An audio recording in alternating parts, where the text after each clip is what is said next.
نحمده ونصلي ونسلم على رسوله الکریم اما بعد۔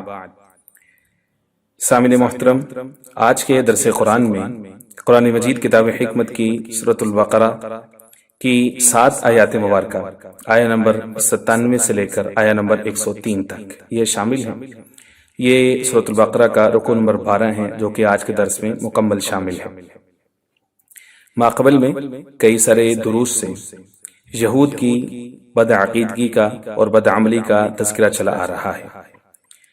ان پر اس حوالے سے فرد جرم بھی عائد کی جا رہی ہے، اور ان کے جرائم میں ایک جرم یہ بھی تھا کہ وہ اللہ جل شانہ کے فرشتے بلکہ سید الملائکہ جناب جبرائیل علیہ السلام سے سخت دشمنی رکھتے تھے۔ آقا کریم سید المرسلین حضور پاک علیہ السلام کی جو بعثت تھی، یہ یہود کے لیے بہت بڑی آزمائش اور بہت بڑا امتحان بن کر کے آئی تھی۔ ایک طرف وہ اپنی کتابوں میں واضح اور کھلی نشانیاں پاتے تھے، آخری نبی کی جملہ صفات ان کی کتابوں کے اندر موجود تھی، لیکن ساتھ ہی ساتھ ان کے لیے چیلنج یہ تھا کہ ان کے ہاں جو نسلی برتری کا یا نسلی تفاخر کا جو تصور تھا، جو ان کی گھٹی میں شامل تھا، نسل در نسل ان کے اندر یہ چیز در آئی تھی کہ جو ہم ہیں اسرائیلی ہیں، ہمارے سے بہتر دنیا کے اندر کوئی نسل پیدا ہی نہیں ہوئی۔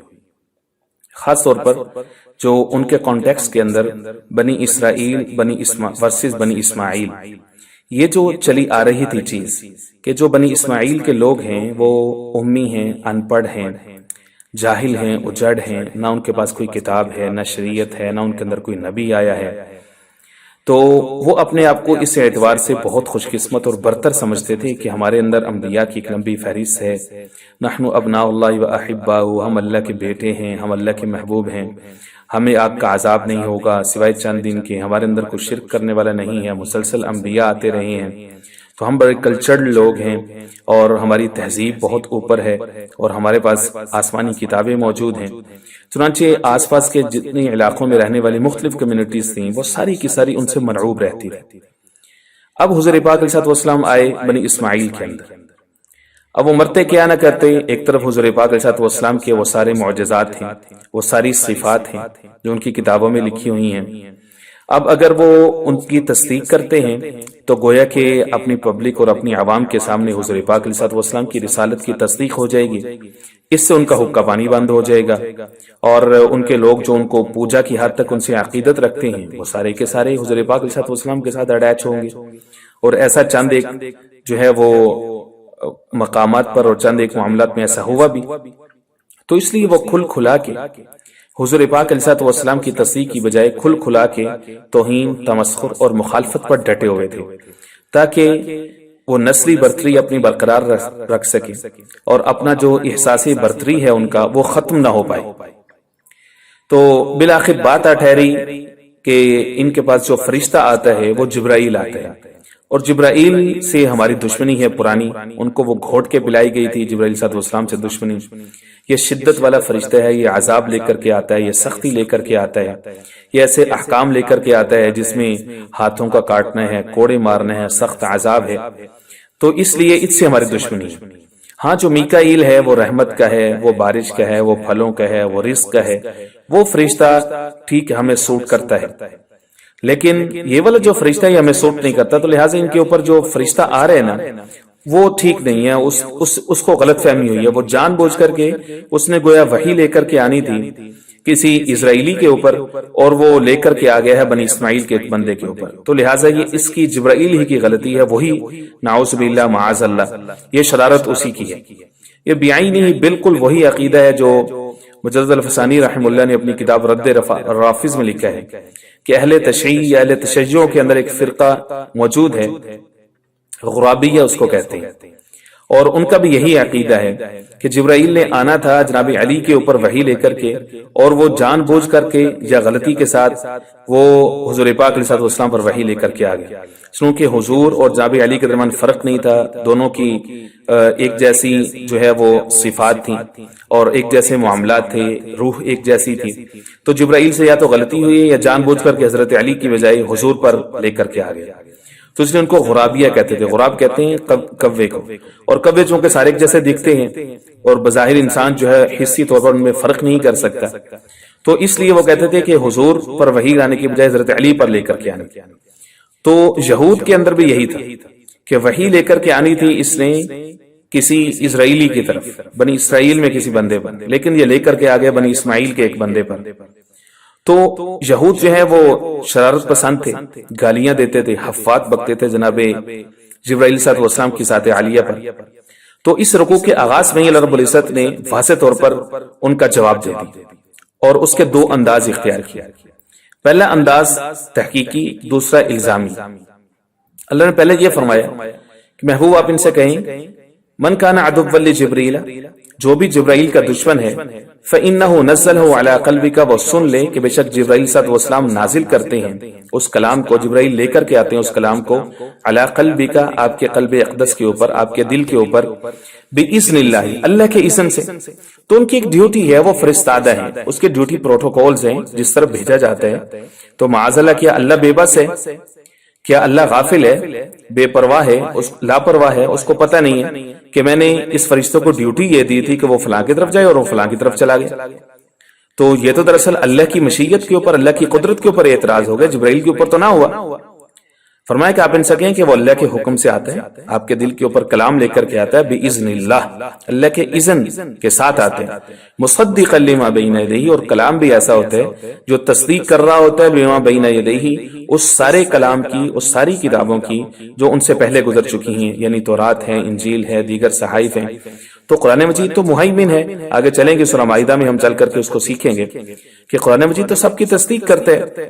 تو دراصل نور, لائٹ اور گائیڈنس ایک ہی ہے جو اللہ کی طرف سے ہمیشہ چلی آ رہی ہے. سب انبیاء آتے رہے اور وہ اپنی باری باری اپنا ایک ہی پیغام لوگوں کو دیتے رہے, بھی اپنے خالق کو پہچانو, زندگی کا مقصد پہچانو. تو اس میں جبرائیل کا قصور نہیں ہے.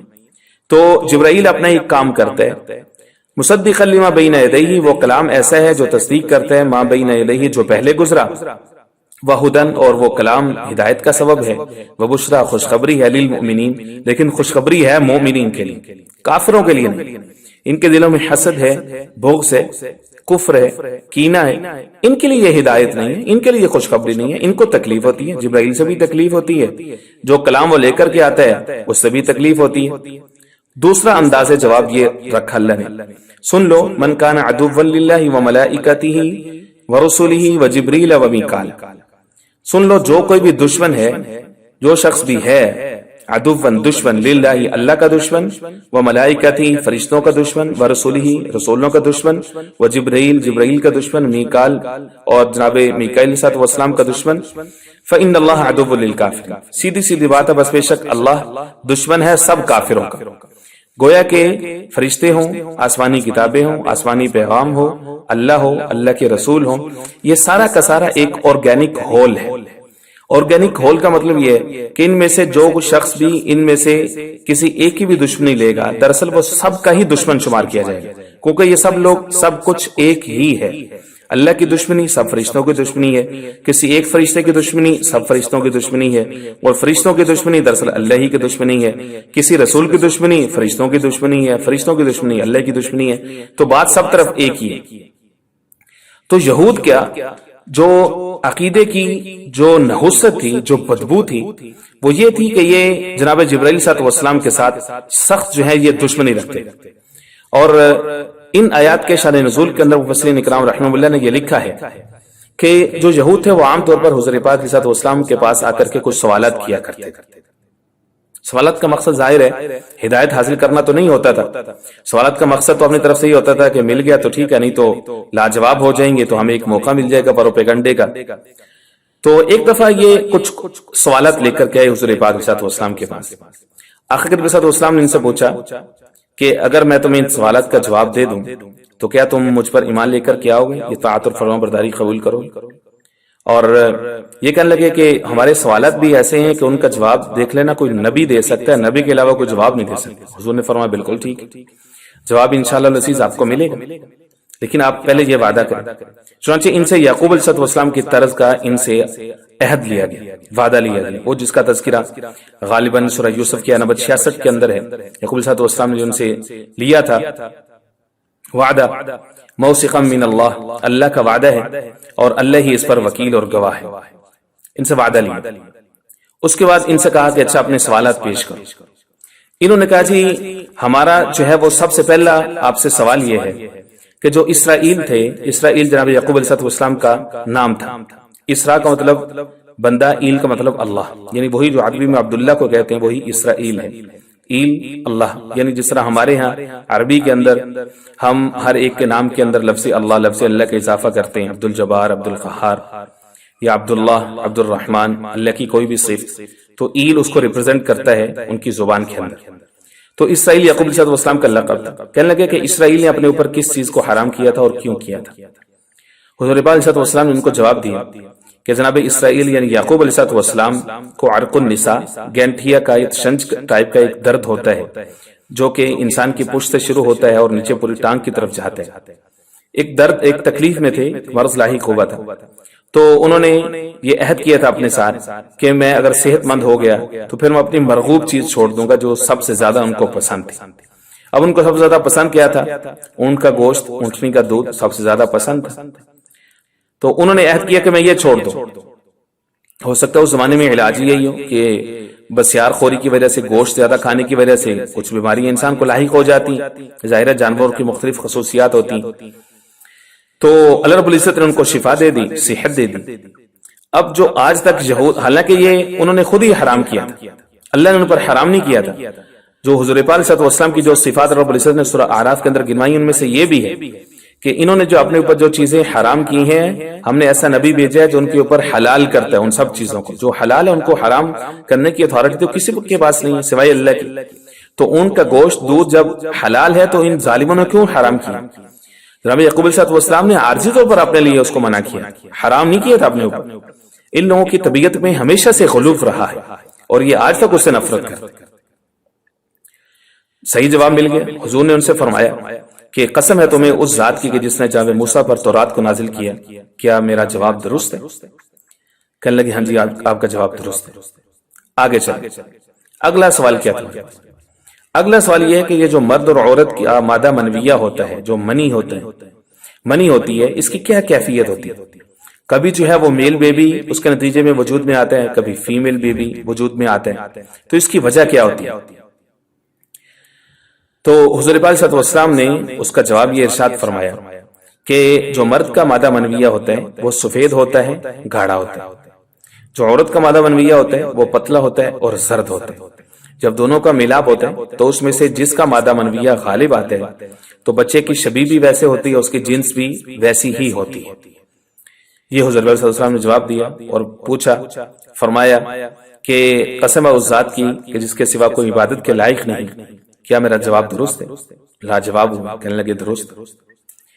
اگلا سوال جو ہے وہ انہوں نے ایک اور کیا حضور پاک صلی اللہ علیہ وسلم سے، جو نبی امی کا تذکرہ ہم اپنی کتابوں میں پاتے ہیں، اس کی کوئی خصوصیت ہمیں بتائیں، اس کی نیند کیسی ہے؟ حضور پاک صلی اللہ علیہ وسلم نے فرمایا کہ تنام عیناہ ولا ینام قلبہ، نبی امی کی خصوصیت یہ ہے کہ اس کی آنکھیں سوتی ہیں، دل نہیں سوتا۔ یہ حضور پاک صلی اللہ علیہ وسلم کا معجزہ تھا، لاجواب ہو گئے۔ حضور پاک صلی اللہ علیہ وسلم کی صفات میں یہ چیز شامل ہے، حضور پاک صلی اللہ علیہ وسلم کی آنکھیں سوتی تھیں، دل نہیں سوتا تھا، کیونکہ دل کا سونا یہ غفلت کی علامت ہے، اور حضور چونکہ رحمت للعالمین ہے، پوری امت کے لیے، پوری انسانیت کے لیے رہبر اور ہادی بن کر کے آئے، تو ان کے اوپر غفلت کا وقت نہیں آ سکتا، اس لیے ان کا دل جو ہے وہ جاگا کرتا تھا، آنکھیں سوتی تھیں۔ یہ حضور پاک صلی اللہ علیہ وسلم کا معجزہ ہے۔ حضور صلی اللہ علیہ وسلم نے پھر پوچھا کہ قسم ہے اس ذات کی جس نے جناب موسیٰ پر تورات کو نازل کیا، کیا میرا جواب درست؟ کہنے لگے ہاں جی۔ اب آیا آخری سوال، پوچھنے لگے کہ آپ پر وحی کون لے کر کے آتے ہیں؟ حضور صلی اللہ علیہ وسلم نے فرمایا مجھ پر وحی وہ لے کر کے آتا ہے جو سابقہ انبیاء پر وحی لے کر کے آیا کرتا تھا، جناب ابراہیم علیہ السلام پر، جناب موسیٰ پر، جناب یعقوب پر، جناب آدم سے لے کر کے سب رسولوں پر وہی لے کر کے آتا ہے۔ اللہ کا فرشتہ ہے جبرائیل صلی اللہ علیہ وسلم، سید الملائکہ ہے، روح القدس ہے، وہی فرشتہ لے کر کے آتے ہیں۔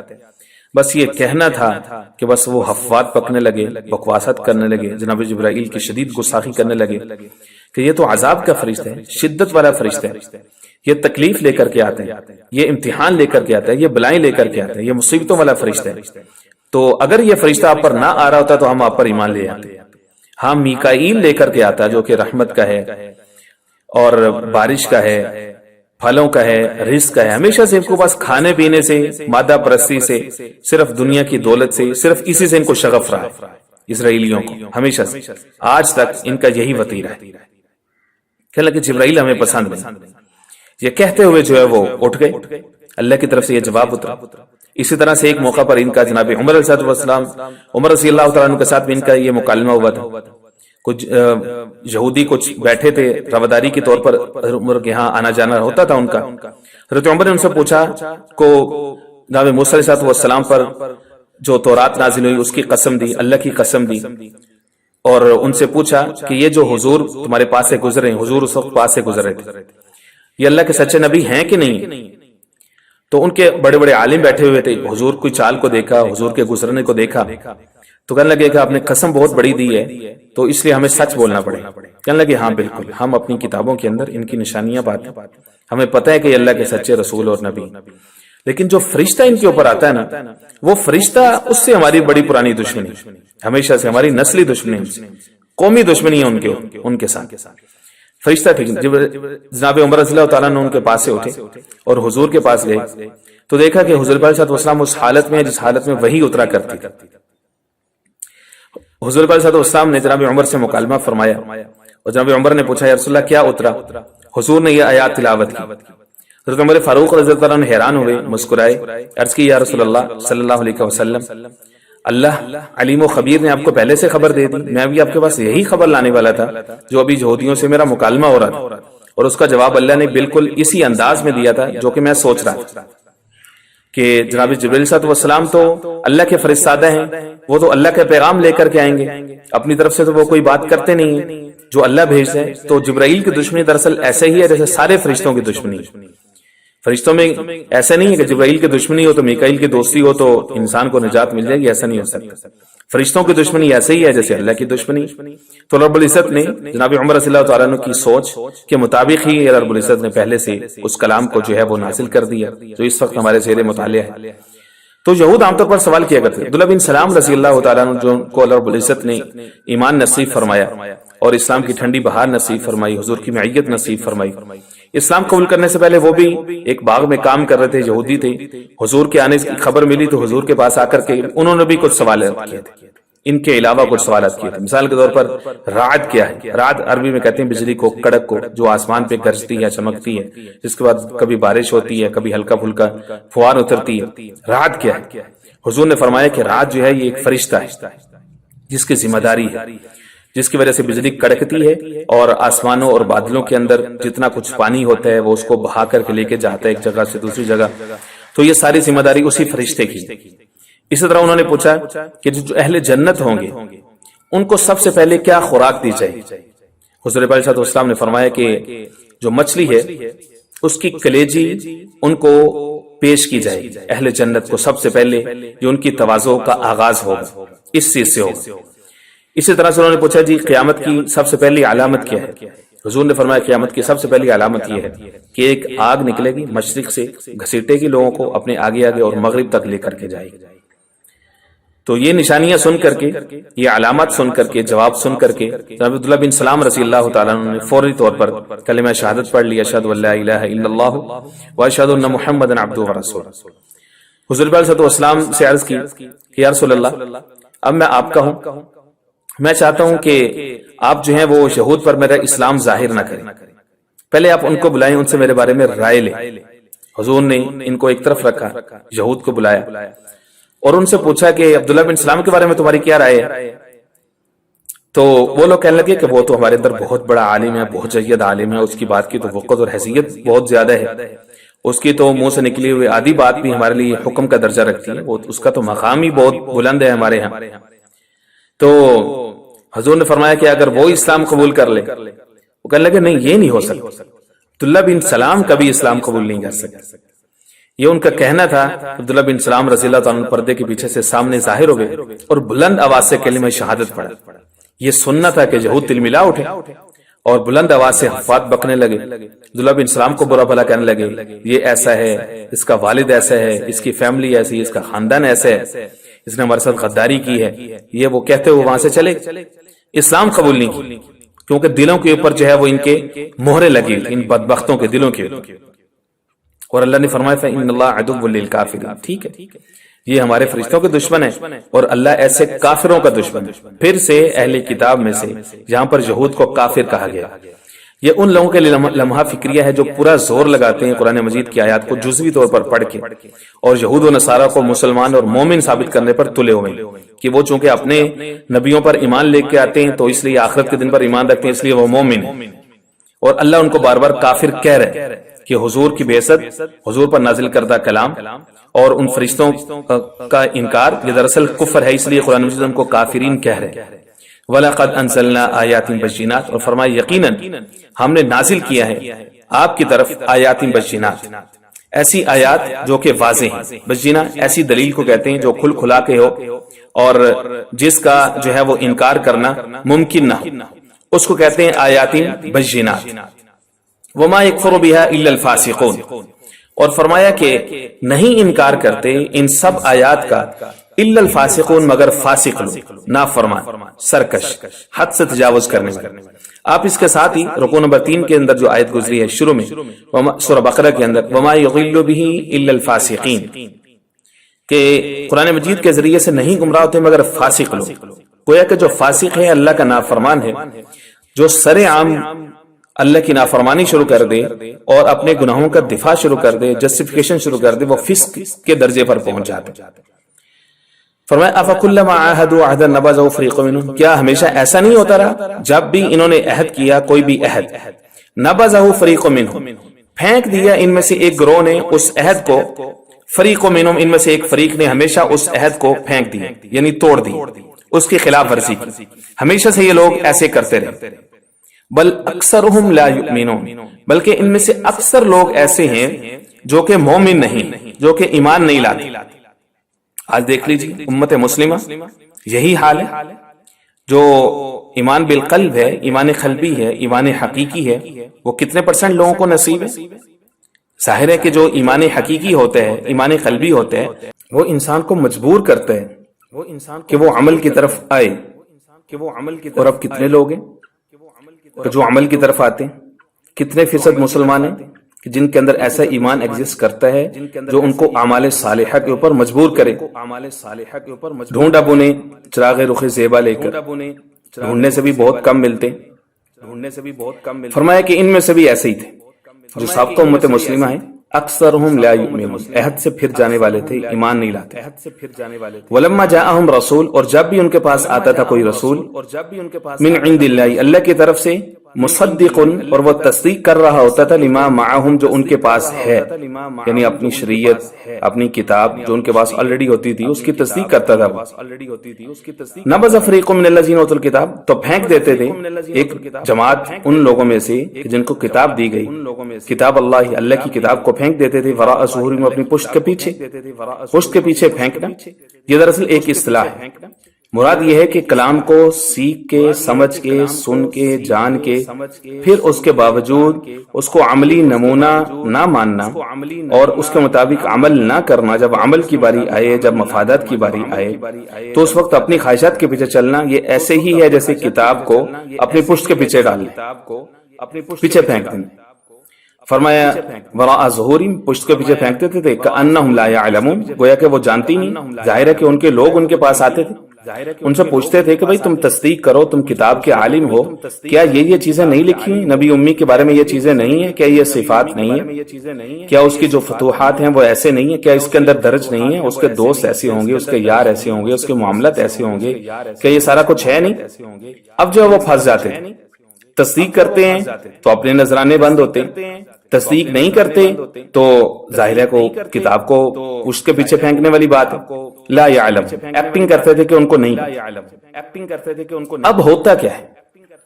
اگلی آیت پہ ہے وَاتَّبَعُوا مَا تَتْلُو الشَّيَاطِينُ عَلَى مُلْكِ سُلَيْمَانَ، کہ یہ لوگ تھے یعنی یہی اہل کتاب یہود. وَاتَّبَعُوا مَا تَتْلُو الشَّيَاطِينُ، یہ وہ لوگ تھے جو شیطان جو تلاوت کرتا تھا اس کی اتباع کرتے تھے. شیاطین علی ملک سلیمان، سلیمان کی بادشاہت کے اوپر، اس کے تخت کے اوپر جو شیاطین یعنی جنات جو کچھ پڑا کرتے تھے یہ اس کی اتباع کرنے لگے. ہوتا یہ کہ جب کوئی قوم ضعف ایمان کے اندر مبتلا ہوتی ہے، اپنے دین سے، اللہ کے احکام سے غافل ہو جاتی ہے، ان کا اوڑھنا بچھونا، ان کی خواہشات کو پورا کرنا ہی ان کا سب سے اول مقصد ہو جاتا ہے، جس کا حدیث پاک کے اندر آیا کہ ان کی عورتیں ان کا قبلہ ہیں اور پیسہ دراہیم و دینار جو ہے وہ ان کا دین ہے۔ جب یہ چیزیں ہو جاتی تو اس وقت دین کیا ہوتا ہے؟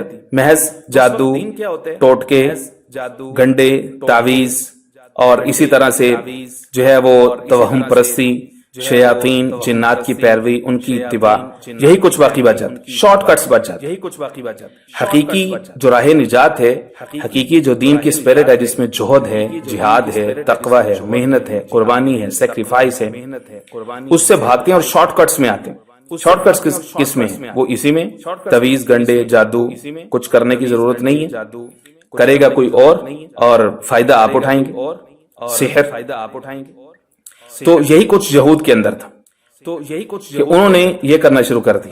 آج بھی مغرب کے اندر بہت بڑی بڑی یونیورسٹیز ہیں جن میں جادو کے اوپر باقاعدہ ڈگریز جو ہیں وہ جاری کی جاتی ہیں۔ رب العزت نے فرمایا کہ سلیمان علیہ السلام ہمارے بادشاہ تھے، اللہ نے ان کو بادشاہت نصیب فرمائی تھی۔ ایک وقت میں وہ اللہ کے نبی بھی تھے، ایک وقت میں اللہ کی طرف سے ان کو بادشاہت بھی ملی تھی۔ تو جنات ان کے تابع تھے، جنات اللہ نے ان کے لیے مسخر کیا ہوتا، وہ شیاطین اور جنات سے مختلف کام لیا کرتے تھے، جنات سے تو کیا ہوتا تھا کہ جب وہ بہت زیادہ ان کی انسانی ہیومن لائف انٹروینشن تھی تو لوگوں کے ساتھ ان کا ملنا ملانا بھی تھا، اٹھنا بیٹھنا بھی تھا۔